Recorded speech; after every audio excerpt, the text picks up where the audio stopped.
Welcome to Ayna Insights, where prominent leaders and influencers shaping the industrial and industrial technology sector discuss topics that are critical for executives, boards, and investors. Ayna Insights is brought to you by Ayna.ai, a firm focused on working with industrial companies to make them unrivaled segment of one leaders. To learn more about Ayna.ai, please visit our website at www.ayna.ai.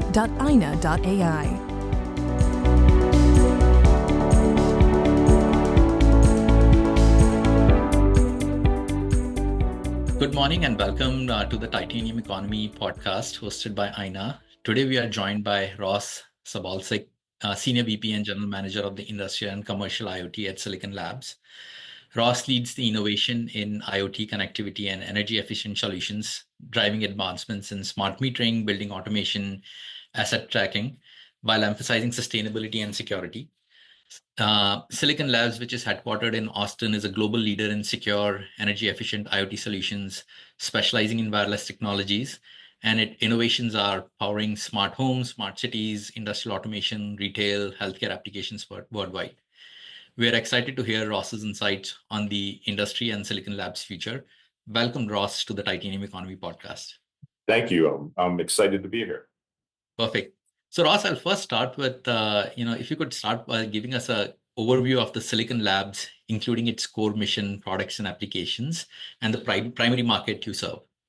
Sure. So at Silicon Labs, we're focused on bringing wireless connectivity for the IoT.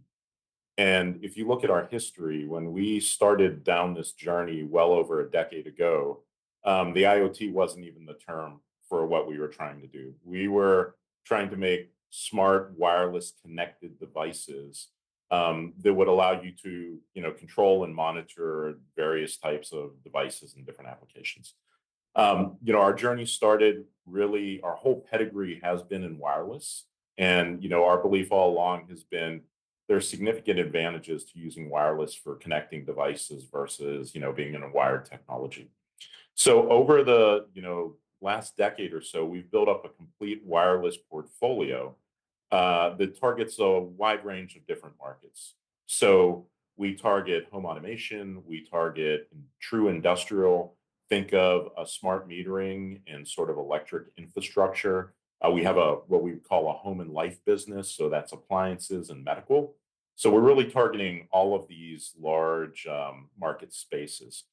From a technology point of view, one of the interesting things when you look at wireless is there's not a one size fits all. So you have this wide range of technologies where you can think of very like personal area networks, which are more maybe Bluetooth, where you're using your phone to connect, all the way up to networks that cover kilometers of range with thousands or tens of thousands or even millions of devices. So there's not one wireless that fits all. So we have a whole portfolio of wireless technology from Bluetooth to Wi-Fi to there are some networking standards based on a standard called 15.4. So that'd be Zigbee, and you might have heard of Matter and Thread, Wi-Fi, and then even technologies like Wi-Sun that are used in smart grid. So we've built that whole portfolio because customers are trying to solve unique problems that need different technical kind of solutions to get there. So that's our mission. Perfect. No, and that's actually very helpful. And we'll through this, we'll actually jump into some of the things, and especially the areas where you're driving innovation. But could you now Silicon Labs, which was started in 96, it's been there for more than 25, 30 years now. Could you talk about some of the key milestones or breakthroughs that have shaped Silicon Labs' success over the years? Sure. Yeah. When we started, our mission was to be a disruptor in analog mixed signal. And at the time we had started, the idea of doing very sophisticated and high performance analog in standard, what you would call kind of foundry grade CMOS processes was really unique. And we thought that that was going to be transformational in the industry because the big foundries, like if you think of a Taiwan semiconductor, the amount of money they can invest in their processes is so much higher than you could do if you had your own kind of captive process. We thought there would be a huge disruption on riding that wave, which had predominantly been for digital, for compute and things like that, to ride that for analog. So in our history, we've done several heavily analog breakthrough products. Our first products were, if you remember, all the way back to V90 modems. So with dial-up modems, the original boards were kind of a PCB, maybe this large with a sea of discrete components. We got that down to an integrated circuit. And, we've sold billions of those devices when we were in that market. But it kind of highlights that our core had always been analog disruption. So we moved from that. We played in the cell phone space. We also did FM tuners. So cell phones for a while had FM tuners in them. We were in the majority of cell phones that had those tuners. We did terrestrial TV tuners, and a variety of other type of products. About 12 or 13 years ago, we wanted to get off of trying to continually do analog disruption in new markets to find a market we could penetrate and then continually innovate within the same market and the same customers. So we took all of that expertise we built up over a decade doing very difficult high performance RF and then pivoted it to target the IoT space.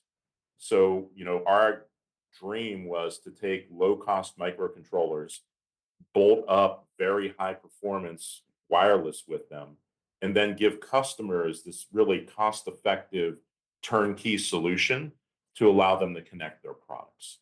And so that's kind of the journey we've been on. And now we're in a mode of, the systems are getting larger and more complex. The requirements from our customers are getting more, are expanding. So, we continue to grow that MCU footprint to do more and more of the customer system, but always bolted up with high performance wireless to allow them to connect their data to a cell phone or to the cloud or to a gateway. That's really been the journey of how we got to where we are now. Yeah. And I think so. And just picking on that one, right? And especially on the topic of innovation, especially, right? Like there is a lot of things that are changing in the ecosystem. The number of devices is expanding exponentially, of course, right? The concerns around the security of the data is becoming more and more prevalent. The number of standards and the number of manufacturers and the platforms is also expanding, which sort of increases the complexity of these things. And on top of that, you really have to, to differentiate yourself, you had to drive applications that are creating real value for customers. And I know Silicon Labs has been like leading in many of the solutions that you're developing, right, in that particular space. Can you talk a little bit about that innovation process and how you're driving, the value added solutions for the customers? Sure. Yeah. I think, over time, the requirements or the expectations is maybe a better word, that customers have of us as a vendor providing the solution has grown significantly. So if you go way back in time to our first devices, we were doing a wireless technology sub-gigahertz, so lower frequency. But if you think of a garage door opener or a security sensor in your home or the wireless keyless entry for your car, those were some of those applications. And at that time, there was no expectation that we would provide software or stacks or security pen testing on our software. No, the idea was give me a high performance radio, and the customer would say, I've got it from here. And as you look over time, customers have gone from their differentiation being, I can build a high performance wireless network, to Silicon Labs, you give me the high performance wireless network, I'm going to focus on my value add on top of that.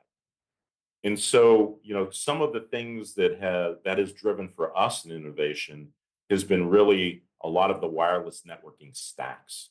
So first and foremost, customers expect us to deliver them not just an IC, but an IC with a network stack that is robust, that is field proven, that is hardened against security or against attacks using security. So those are some of the innovations we've had to bring to the table. And we've often had to make those innovations prior to customers asking for them. So, we saw early on with the IoT that as more devices get connected to the cloud, or our CTO likes to say, if you break the air barrier. So if there was this, your MCU was not connected to the cloud, it was cordoned off somewhere, that's a different level of security you have to worry about versus I'm now talking to the cloud and I'm using maybe IP protocol that someone can actively attack me. Security becomes much more important. So, those stacks, the reliability and the innovations we've done around the networking, then in security, hardening devices against a whole bunch of different types of attacks. Physical attacks, if someone can get their hands on the device, remote attacks, and things like that. So we were early on embracing security, and we have some of the highest level of certifications for our security. But again, customers were saying that is something that we require and where we innovated. The other thing that we rely on is that deep analog heritage. So we try to think of what is the vertical market that we're going after, what's the customer application, and what's the pain point they have, not just on the wireless connectivity, but also on integrating other things into their systems, sensors, low power, battery monitoring, things like that.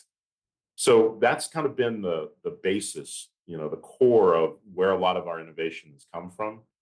And finally, we've been very active in the industry alliances and sort of working groups and trade associations. So there's a new home standard called Matter, for example. And we were an early adopter in Matter. Our engineers wrote a lot of the core technology that's in one of the wireless standards underneath called Thread. And by virtue of being part of those alliances and leading those alliances, that's also allowed us to be one or two clicks ahead of our competition.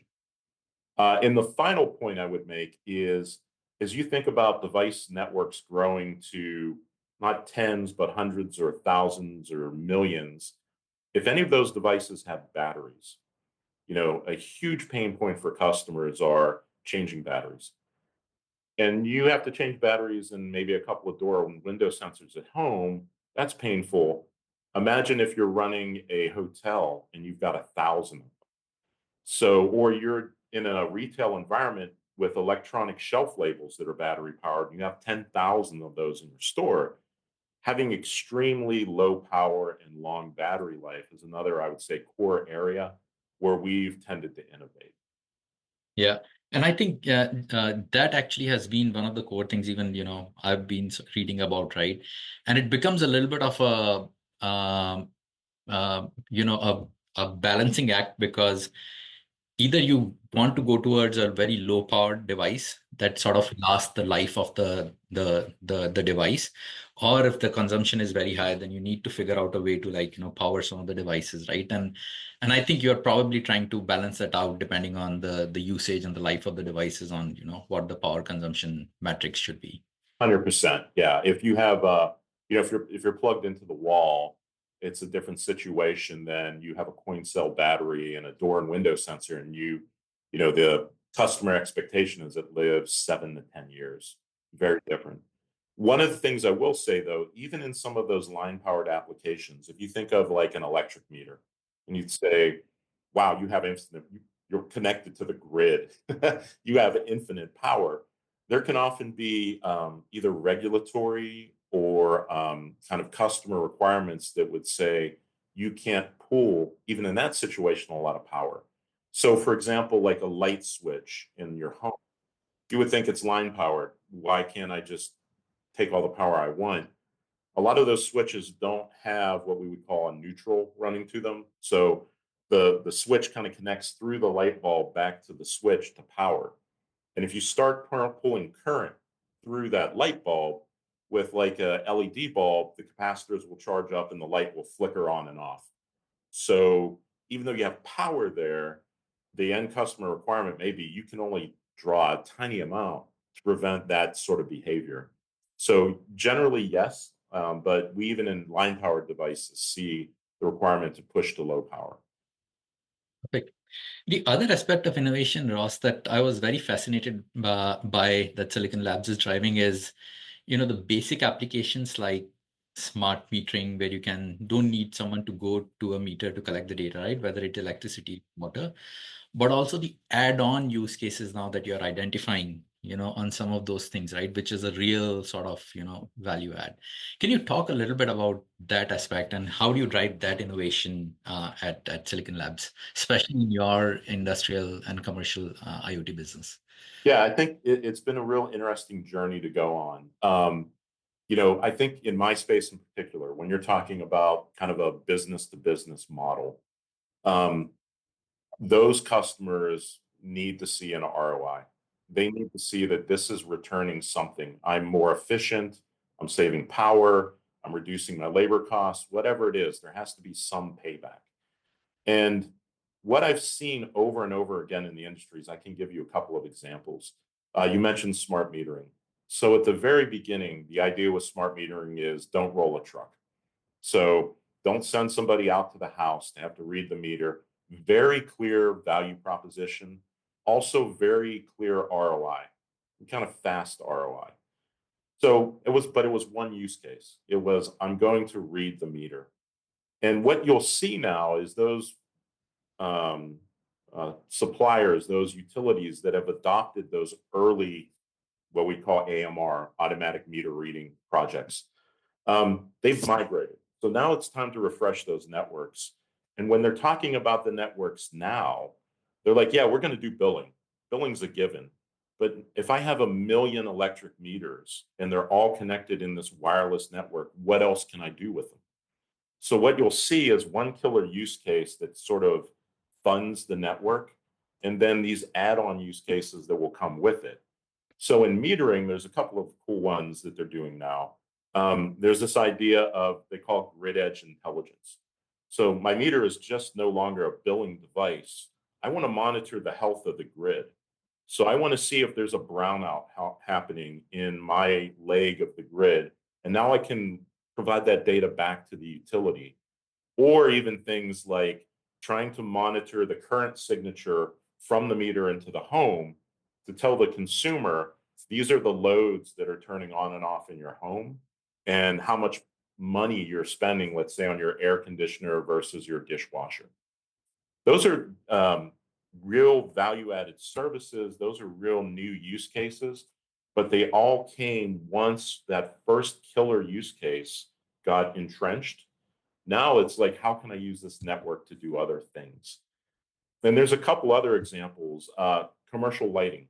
So the whole idea with commercial lighting was kind of cost savings by being able to wirelessly control your lights, convenience, also sort of being able to adapt the lights to the condition. That's kind of the core use case.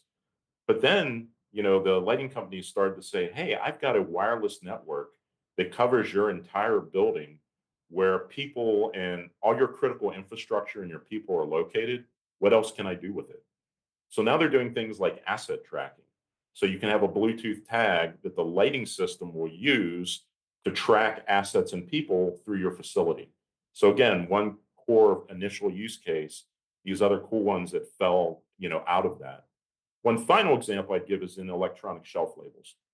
So, the electronic shelf labels, the whole idea was you don't have to have someone go out and change pricing on the shelf. You can do it all in real time.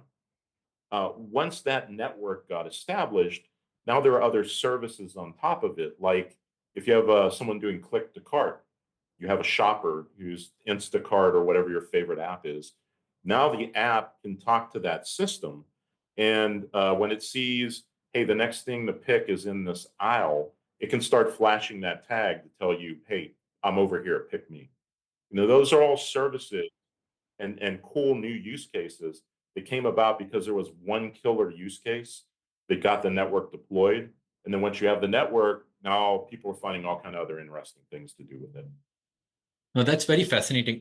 And actually building on that line of thinking, right? especially given the number of sensors that you deploy in like any industrial or commercial applications, right? You're collecting a lot of data, and not just the data from that sensor, but across a much wider network. And given like the emergence of these large language models, how do you sort of integrate that in your product roadmap over the next 1, 2, 3 years to like even build applications that were unthinkable, like, even a couple of years back?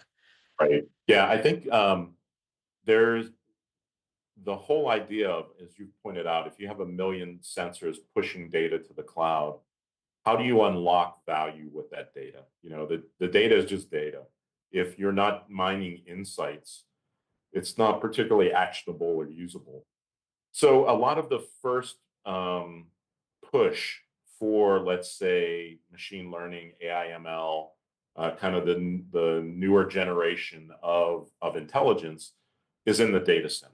And that's what gets all the attention, and rightfully so. It's incredibly impressive, massive data sets, a lot you can mine there. So, first and foremost, those models aren't particularly valuable if they're not fed with lots of data. So part of our connecting all of these devices is building those data sets. So that's part of what we do. But if you look at, we talked about some battery powered devices, or sometimes we'll be on networks that have very low bandwidth. You can't push a lot of data. You can't have a continuous stream going to the cloud if you're trying to get 10 years of battery life out of something. So there's also now a focus for intelligence at the edge. And, the idea is you can do some local analysis, you can do some local discrimination before you would ever push data up to the cloud. And, a real common one most people can probably relate to is if you think of your voice assistant, that wake word is typically detected locally because you want that to be really quick from when the person says that you get the wake word. The subsequent phrases are sent to the cloud. So kind of what you do is you pre-filtered the data. So you're not streaming everything to the cloud and using all that bandwidth until you get the keyword. And now you send a very targeted packet to the cloud. You can think about that with other applications like maybe predictive maintenance. If you have a sensor, a lot of predictive maintenance is being retrofitted. So you get a battery powered device that has like a vibration sensor, you put it on the side of your rotating machinery and you start streaming data. Well, when it's battery powered, you can't always be communicating. So you can do, again, look for there's something that looks like it's an anomaly. Now let me start streaming data. So you can kind of filter it down to only what's interesting. And more, I think you're going to see that kind of mega intelligence we like to focus on in the cloud moving out into those end node devices. What we're doing in that front is really enabling special accelerators on our microcontrollers. So we have these AI ML accelerators that can run. If you're familiar kind of with the area, there's TensorFlow and there's a TensorFlow Lite. You can actually run TensorFlow Lite on our very small battery powered MCUs. And customers are doing all kind of interesting applications with that. And examples like if you're a tool vendor, some of the cool things they're doing is detecting, like, you have an electric screwdriver and you're trying to drive a screw in, the screw's all the way in. Now the bit is just rounding out, the screw head. They can detect that and they can stop the drill. And that's, very interesting intelligence, but it's happening on a very small battery powered device at the edge. Another example I would just give you is if you're thinking of building automation systems, everyone's had the experience of if you have a motion sensor, a PIR sensor, and you're sitting in the conference room and everyone's quiet for a little while and the lights go out, you have to wave your arms and turn the lights back on, right? It's not a great experience. But if you could use sound or video to detect that there are people in the room, that would be really interesting. But again, it's probably a battery powered device. You may have privacy concerns about streaming sound and data or sound and video to the cloud. So we've demonstrated examples on our devices where you can take a video image and you can people count in a room and never have that video leave from the device. So we think this edge intelligence unlocks some applications, but also will be a smarter way to kind of fill the cloud by kind of pre-selecting some of the more interesting events and not sending everything. No, that's actually very cool because this edge intelligence concept that you're talking about, right? It solves two big concerns that people will have, right? Around the battery. Of course, if you're sending less data, it conserves the battery life for much longer. But more importantly, security. You're not sending a lot of data, and which, more and more people are concerned about. So that's that, and I think that innovation that you're driving will actually be, really helpful and value added. There's one more thing that that you guys are working on, right? Like especially with Wi-Fi 6 coming on and with Matter, which can sort of integrate devices across multiple different vendors. How are you using that to enhance your product portfolio and your sort of markets that you reach out to and use Yeah, cases? I think Wi-Fi is, we've just gone through announcing a new family of Wi-Fi products for us, and with a lot of the themes you've heard me talk about, we've brought those into our Wi-Fi portfolio. So low power, high security, very robust networking stacks, all those things we've brought into Wi-Fi. Wi-Fi is incredibly interesting. There's different reasons why people will choose Wi-Fi in their products. One could be you just have a fat data pipe, and Wi-Fi can give you the bandwidth you need.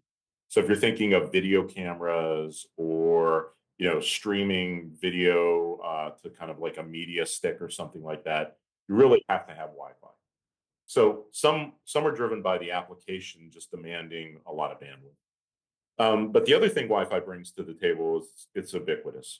So, if you are a device manufacturer, you can assume that the likelihood that someone has Wi-Fi in their home is really high. So you don't have to worry about another gateway that you're adding to your system. You can assume kind of the infrastructure's there. And that's a pool as well for Wi-Fi in some applications. Wi-Fi is not without its challenges. So it can tend to be power hungry. So it's hard on batteries or in battery powered applications. And it wasn't really initially designed to have hundreds or thousands of devices connecting to an access point. So we've really kind of tackled many of those challenges. So, our Wi-Fi devices are meant to run off a battery. So if you're building like a Wi-Fi door lock, we have extremely good battery life that you can unlock with that. No pun intended. Also, we have the security built into it. And then on top of it, how to make Wi-Fi play in these ecosystems. So you mentioned Matter. And, so there's Matter over Thread and Matter over Wi-Fi, and we support both. So now the vision is, regardless of what ecosystem you choose in your house, be it Amazon or Google or even your ISP gives you a gateway, those devices will be able to integrate in a simpler way. But I would say, what we brought to the table and continue to bring to the table there is because we have this long history of building these mesh networks. A lot of the players in that space are coming from a kind of a cloud data set, cloud kind of infrastructure, or kind of like a gateway mindset. And a lot of the things you can do there don't play when you're talking a small battery powered device. So a lot of the low power innovations there, we've driven into the standard to make sure it can meet those customer use cases. No, that's very helpful. Ross, switching gears a little bit, want to talk about your personal journey at Oh, okay. Labs as well. You have been a veteran at Silicon Labs. I think 25 years. You joined in 1999, and over those years, you have taken a wide variety of roles, from marketing to now the SVP of this industrial business unit. Can you talk about your own sort of career path and your roles that led to the current position, and how that has shaped sort of your approach towards leadership and innovation? Okay, sure. So, my background is I got a bachelor's in double E, which I enjoyed. And then I got really interested in embedded computing. So I got a master's in computer systems engineering, kind of doing robotics at the time. And I went to work for a test and measurement company here in Austin, National Instruments. And I was writing kind of very low level embedded code. And I really enjoyed that. And, I like the kind of the immediacy of feedback on code. So that was that kind of what drew me to it. But what I found myself missing was, utilizing all that double E background that I had. And, what I noticed was the computer science people I was working with really didn't understand a lot of the math and the kind of the electrical innards of what we were building as test and measurement equipment. And I thought, okay, this is kind of something unique I maybe can bring to the table. So I moved into a role there where I started to oversee product development of the hardware and software. And so that background was really valuable because I could talk and have the respect of both kind of groups because I had been in it. So it allowed me to sort of kind of be a player coach and sort of lead by example. And what I found was I was more and more liking the analog aspects of it. So when Silicon Labs started, I was like, wow, here's a really interesting and super talented group of people for me to come and join. We had about 100 people when I joined, one product, like $2 million in revenue. And I joined as an applications engineer. And what attracted me to the role was I was becoming more interested in the customer and the business side, but I wasn't ready to give up kind of my engineering chops. So I liked applications engineering because you were kind of this interface between the customer and the R&D team. And it allowed me to learn more about our products, to learn more about what the customer applications were, but still stay pretty technical. And as I went through that, I was working with the marketing teams very closely, and I started to get interested in the marketing side. So we did an acquisition of a company, and I raised my hand and say, "Hey, I'd really like to go and help run the marketing team." And that was the basis of kind of the start of our wireless technologies. So I went and ran kind of the business and marketing aspects of that team for a couple of years. And again, what has always helped me, we're a very technology focused, we're very engineering culture. So, being able to bridge that gap between the business and the customer and the R&D teams has been, I think, a skill that served me well. And when I started to run that marketing side, again, I liked it, but I wanted to also still kind of stay closer to the product definition, the engineering side. So I got an opportunity to then lead a product line. So that would be marketing, applications, R&D, and our test team. And it was a relatively small product, but it was a great place to kind of cut my teeth. And I've kind of continued that journey of now stepping into the IoT business about 6 years ago and in this role. And for me, as kind of a general manager, I think that general part has been really important. I'm not a domain expert on most of what we do from an analog perspective at the circuit level, but I know enough and I've been steeped enough in the products and kind of the underlying technology that it's allowed me to kind of ask very good probing questions, to build kind of respect with those teams. And then, kind of being able to stitch that all together for the entire product and sort of our entire product life cycle, because I've done almost all those steps. It's just given me a good perspective. And so that's kind of served me well through my career. And the final thing I'll say is, when I talk to like younger engineers, they're like, "Well, wow, you must have planned that all out." It's just like, when I explain it like that, it's like, "Boy, you had a master plan." And I was like, "No, not at all." I was like, "I still don't know what I want to be when I grow up." But what I found was, always staying kind of curious, always being looking for other areas to learn about and grow my skills. That's kind of been the master plan. And, I've just been fortunate to have done it at such a great place as Silicon Labs. And, just things played out well for me. Perfect. Ross, this was a really good conversation, and I thank you for your time. Really appreciate the insights, especially about the Silicon Labs and the innovation that you're driving, and about your personal journey as well. With that, we would like to, close this podcast, and thanks again. Thank you for the time. I really enjoyed it.